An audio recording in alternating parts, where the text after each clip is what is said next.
ایک قبیلے کے ایک شخص نے، عجیب واقعہ ہے،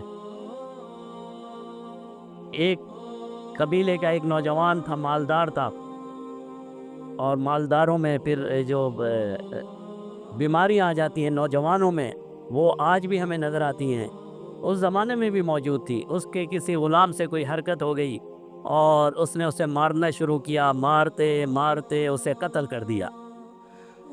تو اچھے لوگ بھی زمانے میں رہتے ہیں، یہ نہیں ہے کہ بالکل ختم ہو جاتے ہیں۔ کوئی اللہ کا نیک ہوگا اس زمانے کا بھی، اسی کے خاندان کا، اس نے کہا اللہ کے بندے تو نے کیا کیا؟ اس کا اتنا بڑا قصور تو نہیں تھا کہ تو نے مار مار کے اسے مار دیا۔ تو اسے غصہ آ گیا نوجوان کو۔ اب اس نے کیا کیا؟